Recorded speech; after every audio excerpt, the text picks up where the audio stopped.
welcome to my channel Explaining Biology Clearly. Today we're going to take a look at carbohydrates, but specifically the disaccharides.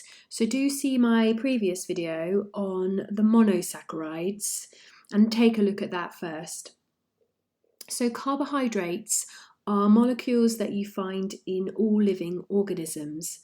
They contain the elements carbon, hydrogen, and oxygen. So they're known as organic molecules because they're carbon containing. So focusing primarily on the disaccharides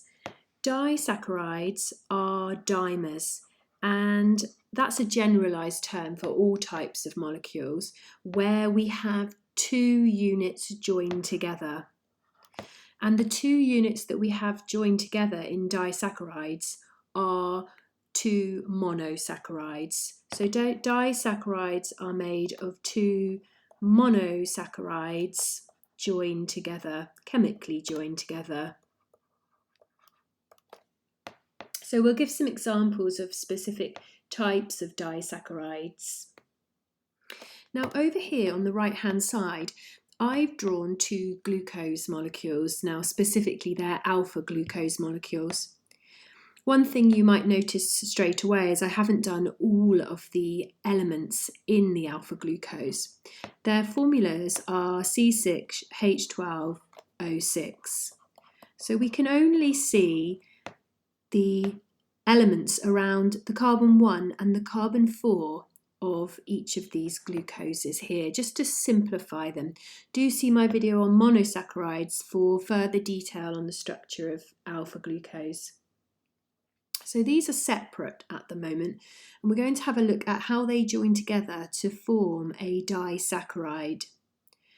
So the reaction is called a condensation reaction, the reaction that joins these two together.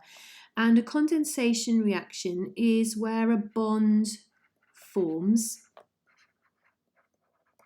and one where water is lost. And in this reaction, we're going to lose a molecule of water when they join together. So I'm just going to redraw my two alpha glucoses down the bottom here. You may be asked to do this yourself in an exam, and I'll show how they join. So let's do our oxygen in red. So what happens on this carbon 1 and the carbon 4, we lose two atoms of hydrogen and an atom of oxygen. So we are left only with an atom of oxygen between those two. So I'll show you on this diagram, we've lost two hydrogens and an oxygen. That's what we've lost. That's what's gone to form this molecule of water there in this condensation reaction. So we're left only with a glucose. So only with an oxygen rather, only with an oxygen. So this oxygen here that joins these two glucoses together is now our glycosidic bond. It holds these two alpha glucoses together, a glycosidic bond that we have there. Sorry, that should say bond. And the molecule that we've just created now is a disaccharide, and specifically it is a disaccharide called maltose, and its chemical formula is C12H22O11, and you may wonder why, but we have lost two hydrogens. So rather than being H24, it is H22, and we've lost one oxygen. So rather than being O12, it's O11 there. The opposite of condensation, so if we were to break this maltose back into two alpha glucoses, so we would be going in this direction, the opposite reaction is called hydrolysis. It's a hydrolysis reaction. A hydrolysis reaction is one where a bond is broken. That's what the word lysis means. And in order to do that, water is added. So we would have to add a molecule of water in order to break that glycosidic bond and reform our two separate molecules of glucose.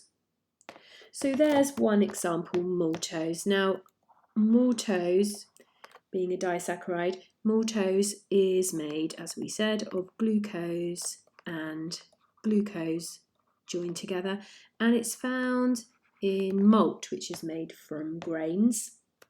Another common disaccharide is lactose, and that is made from glucose and galactose. And another, that is found in milk.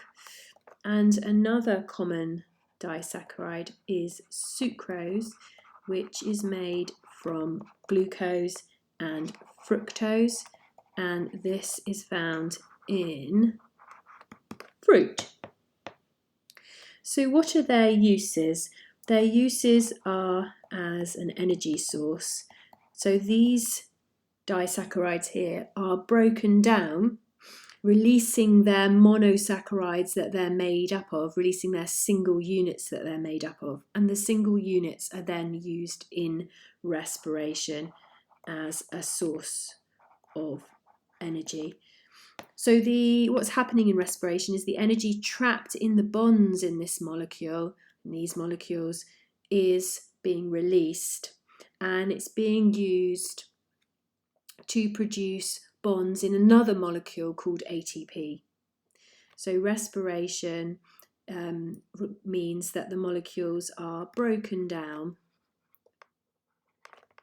and the energy in their bonds is released, and that energy is used to make a molecule called ATP. ATP can be broken down later after respiration has taken place to release small, manageable packets of energy, much smaller than you get when you break down glucose. It's a much easier, quicker reaction. So that's my video on disaccharides. I hope you liked it. Don't forget to like and subscribe and see my video on the other carbohydrates. Thank you.